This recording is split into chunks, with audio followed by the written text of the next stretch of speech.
Of you. आजच्या लेक्चरमध्ये आपण life processes in living organism part 1 मधला जो पॉइंट आहे, उरलेला जो पॉइंट आहे तो बघणार आहोत. Sources of carbohydrates. बघा, तुम्हाला माहित आहे जे आपण फूड मटेरियल कंझ्युम करत असतो त्याच्यामध्ये तुम्हाला मोस्ट इसेन्शियल जे न्यूट्रिएंट्स आहेत त्याच्यामध्ये कार्बोहायड्रेट्स आहेत, प्रोटीन्स आहेत, लिपिड्स आहेत.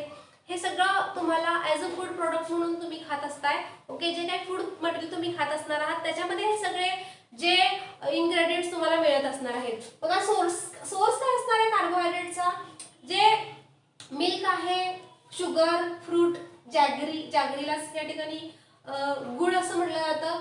ओके, केन, व्हेजिटेबल्स, पोटॅटोज, स्वीट पोटॅटोज, रताळ त्याला म्हटलं जातं. सिरियल्स म्हणजे सगळे जी कडधान्य आहेत. ओके, व्हीट आहे, राईस आहे, ज्वार, रागी, मिलेट्स, जे काही उडीद, वाटाणे, या ठिकाणी जे काही सिरियल्स, मटकी, हे सगळे जे सिरियल्स आहेत ह्याच्यामार्फत तुम्हाला rich amount of the carbohydrates हे मिळत असतं. येते लक्षात? So energy which is obtained from the carbohydrate, जी काही एनर्जी कार्बोहायड्रेट पासून ऑब्टेन केली जाते ती किती असते? 4 kilo calorie per gram. 4 kilo calorie per gram ही इतकी असणार आहे. आता ह्या ठिकाणी जे काही प्लेयर्स असतात they consume more amount of the food stuffs. ते काय करत असतात? जे काही फूड स्टफ्स आहेत ज्या वेळेस ते गेम्स खेळत असतात त्यावेळेस ते food as a food particles म्हणून नंबर ऑफ दी प्लेयर्स ते काय करत असतात? फूड मटेरियल खात असतात. येते लक्षात? सो व्हॉट इज द, ह्या ठिकाणी एक क्वेश्चन आहे बघा, why may be the players consuming these food stuffs, म्हणजे ते rich amount of the carbohydrates हे का खात असतात किंवा जे काही अदर जे फूड प्रोडक्ट्स आहेत ते का खात असतात ह्याचं रिझन तुम्हाला विचारलेलं आहे. बघा, त्याचा आन्सर काय असणार आहे? You know about that the players they perform many physical activities. बघा, प्लेयर्स गेम खेळत असतात म्हणजे काय नुसतं थांबत बसत नाहीयेत किंवा एका जागेला बसत नाहीयेत किंवा एका ठिकाणी थांबत नाहीत, तर त्यांना फिजिकल वर्क करायचं असतं. Okay, physical activity it mainly takes place and due to the physical activity sometime fatigue is takes place. ह्या ठिकाणी त्यांचं जे मसल्स मध्ये काय होऊ शकतं? फटिग येऊ शकतं. Okay, so here food stuffs which contains more amount of the carbohydrate, ज्यावेळेस त्या फूड मटेरियल मध्ये कार्बोहायड्रेट्स हे प्रेझेंट असतील तर त्यावेळेस ते कार्बोहायड्रेट्स काय केलं जातं? It is broken down and it is converted into a glucose. Carbohydrates is converted into a glucose molecules, and this glucose it is consist of a rich amount of the energy. बघा, जे games खेळणारे असतात त्यांना बघा, तुम्ही शाळेमध्ये वगैरे games खेळत असाल तर लहान मुलं असतील तर त्यांना चॉकलेट लिमलेटच्या गोळ्या दिल्या जायच्या. ह्याचं कारण काय आहे की डायरेक्ट तुम्हाला या ठिकाणी ग्लुकोज मिळावं किंवा ग्लुकोजचं सिरप दिलं जायचं, साखर पाणी दिलं जायचं. याचं कारण काय आहे? It consist of a rich amount of the that the energy. येते का लक्षात? जवळजवळ 4 किलोग्रॅम पर ग्रॅम इतकी एनर्जी ह्या कार्बोहायड्रेट मध्ये प्रेझेंट असणार आहे. कार्बोहायड्रेटचं ब्रेकिंग केलं जातं. After broken down of the carbohydrate it is converted into a glucose and this glucose it is a instant source of energy. Glucose हे काय आहे? इन्स्टंट सोर्स ऑफ एनर्जी आहे for the number of the players, for the athletics. Okay, and it helps to the complete the higher energy level for the longer time period. म्हणजे ह्या ठिकाणी जास्त कालावधीपर्यंत हे जे पर्सन्स आहेत काय होत असतात, ह्या ठिकाणी एनर्जी लेवल त्यांची हायरच राहू शकते आणि म्हणून काय करणार आहेत प्लेयर जे आहेत ते rich amount of the food stuffs, the player consuming these food stuffs. पुढचा क्वेश्चन आहे, what is the respiration, how does it occurs.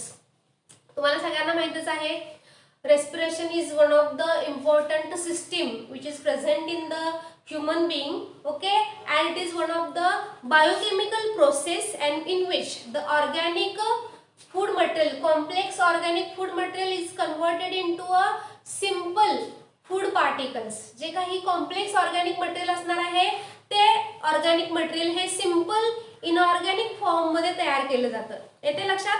So respiration it occurs by 2 phases, that is breathing और external respiration. Respiration 2 प्रोसेसेसने केलं जातं. एक आहे breathing किंवा त्यालाच आपण काय म्हणू शकतो एक्सटर्नल रेस्पिरेशन, अँड सेल्युलर और the internal respiration.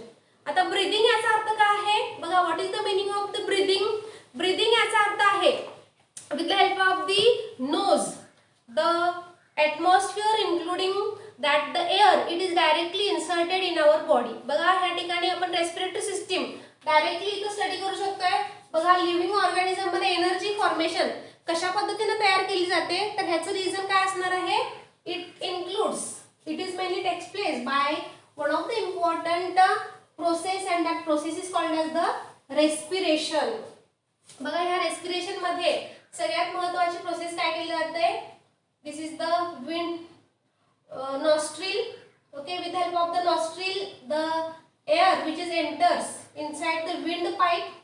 Wind pipe मध्ये air काय होते? एंटर केली जाते. हे आहे nostril.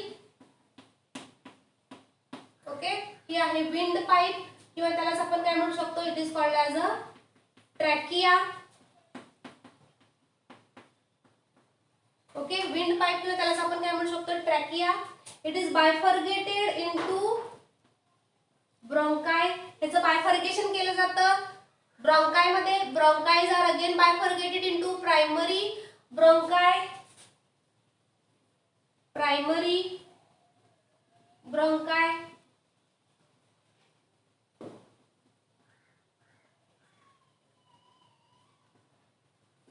then the secondary bronchi, then the tertiary bronchi, like this. त्या ठिकाणी पूर्णतः जाळं तयार केलं जातं and this is the lung. ही आहे लंगची डायग्राम. येते लक्षात? So here like this when the respiration is takes place, what happens here? With the help of the nose the oxygenated air is enters with the help of the nose. It directly enters into the trachea. है trachea मार्फत lungs कडे जाईल. Okay, in the lungs there is presence of alveoli. या lungs मध्ये काय present असतात? alveoli are present. बघा हे प्रायमरी ब्रॉन्काय, सेकंडरी ब्रॉन्काय. ह्याला काय म्हटलं जातं? ब्रॉन्काय, primary,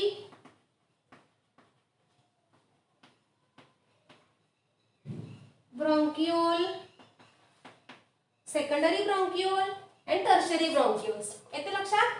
So like this here, air which enters inside the lungs and it enters inside the alveoli. या ठिकाणी असे minute काय असणार आहेत? Cells असतात. The cells are called as the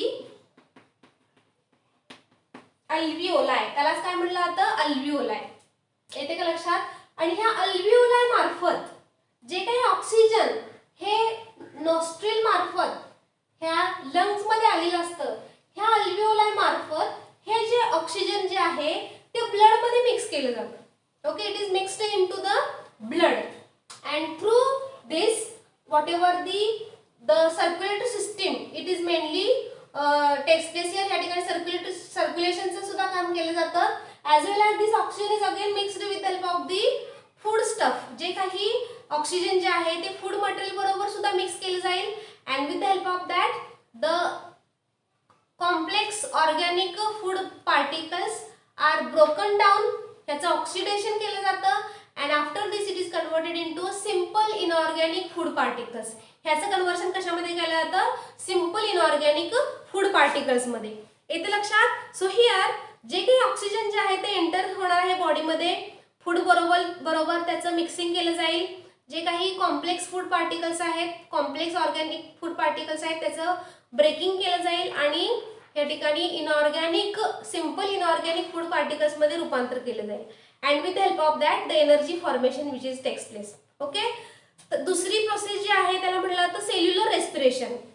आता ही जी सेल्युलर रेस्पिरेशन जी प्रोसेस आहे ती थोडीशी कॉम्प्लिकेटेड असणार आहे. येते लक्षात? So how it is mainly takes place ते आपण डिटेलमध्ये या ठिकाणी स्टडी करूया.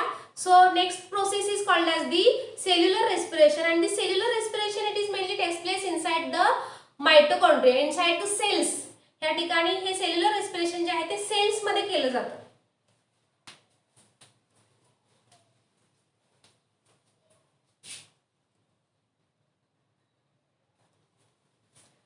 Before going to study about the cellular respiration, there is some questions in your book. काही क्वेश्चन्स आहेत बघा तुमच्या बुक मध्ये. How many atoms of CH and O are present in a molecule of glucose. CH आणि O मध्ये, CH आणि O मध्ये किती मॉलिक्युल्स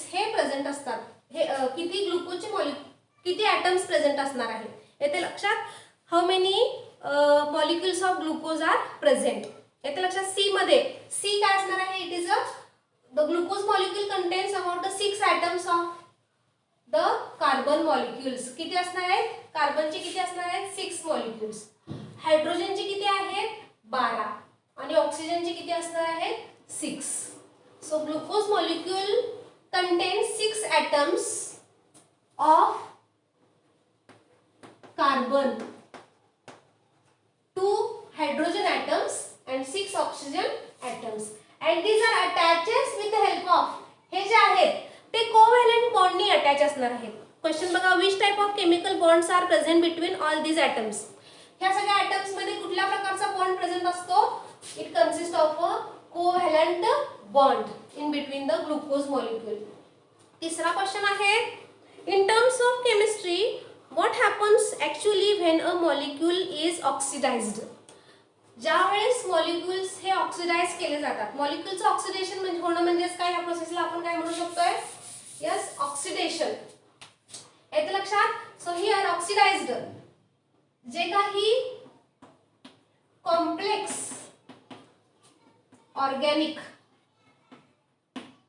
मॅटर आहेत, complex organic matter is broken down, it is break and it is converted into a simple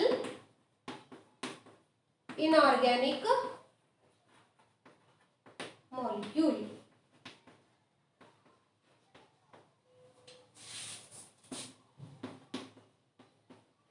Simple organic molecules are broken. Okay, इथं काय केलं जातं? ऑक्सिडेशन आपण म्हणू शकतोय. After oxidation it is converted into simple inorganic molecules. So these are the 3 questions. Can you tell, असं तुमच्या book मध्ये आहे बघ, पेज नंबर 13 वरती ह्याचे आन्सर्स आहेत. आन्सर्स पटापट लिहून घ्या. ठीक आहे.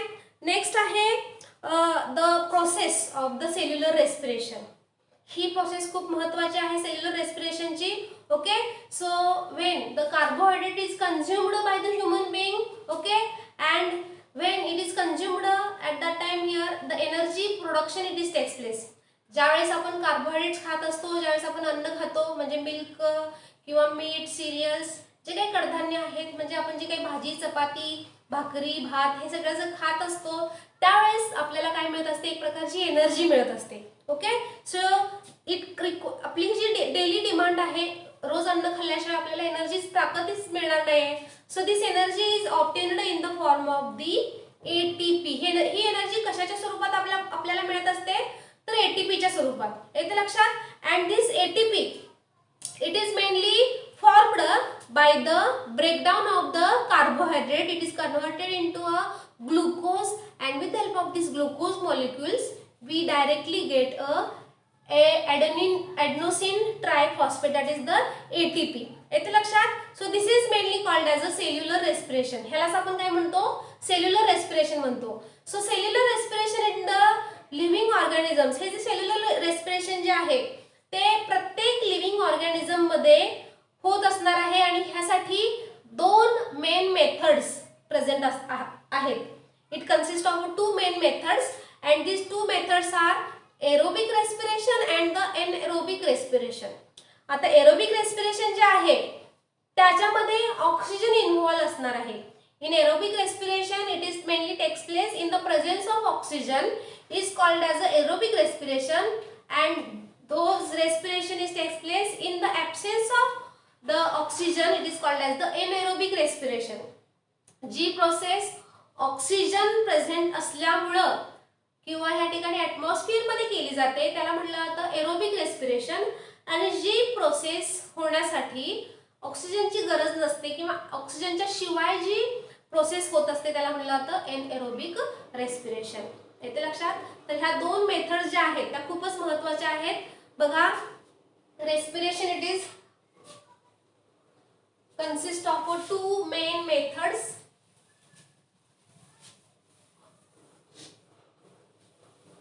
क्वेश्चन्स आणि आन्सर्स पटापट हे ज्या पद्धतीने तुम्हाला लेक्चर होईल बोर्डवरचं जे रायटिंग आहे ते लगेचच तुम्ही लिहून घ्यायचं आहे.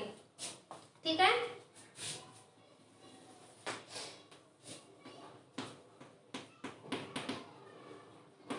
Respiration is takes place by 2 main methods. पहिली आहे aerobic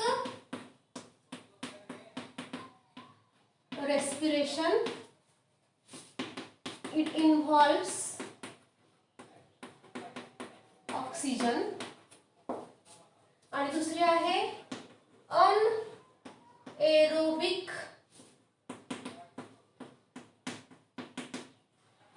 respiration.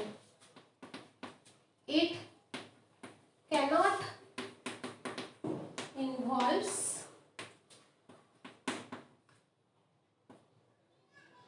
oxygen. In the absence of oxygen, when the respiration takes place, is called as a anaerobic respiration, and in presence of oxygen, when the respiration takes place, is called as a aerobic respiration. This aerobic respiration, it is further divided into 3 different types. म्हणजे या ठिकाणी काय केलं जातं, जे glucose जे आहे ते ग्लुकोज मॉलिक्यूलचं काय होणार आहे, ऑक्सिडेशन केलं जातं. आणि हे ग्लुकोज मॉलिक्यूलचं ऑक्सिडेशन होण्यासाठी ऑक्सिजन तर रिक्वायर्स असणार आहे. आणि हे जे ग्लुकोजचं कन्व्हर्शन किंवा ग्लुकोजचं ऑक्सिडेशन होत असताना ह्या ठिकाणी 3 मेन स्टेप्स आपल्याला स्टडी करणं गरजेचं आहे. पहिली स्टेप आहे glycolysis, aerobic respiration.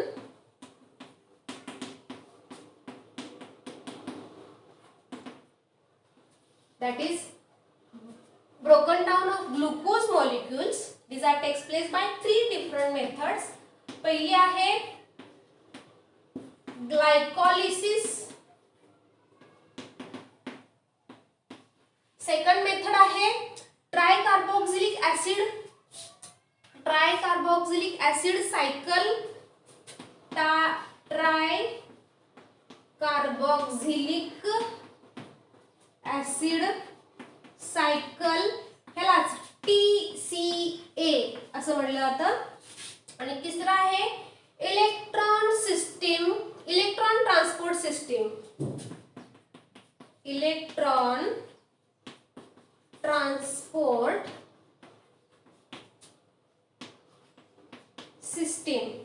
or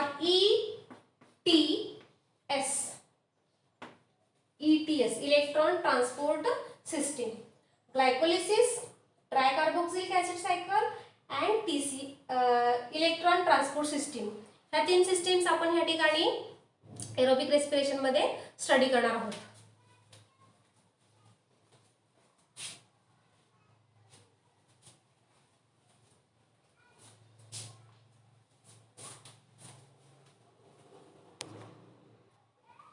Glycolysis takes place in the cytoplasm, and here the glucose molecules, जे काय आपण फूड मटेरियल खात असतो त्या फूड मटेरियलचं काय होणार आहे, it is converted into glucose, and glucose that is the carbohydrates, these are oxidised. हे जे ग्लुकोज आहे त्याचं ऑक्सिडेशन केलं जातं. Okay, it is oxidised and it is converted into 2 molecules of pyruvic acid, ATP, adenosine triphosphate, H2O, that is the water molecules, and NADH2.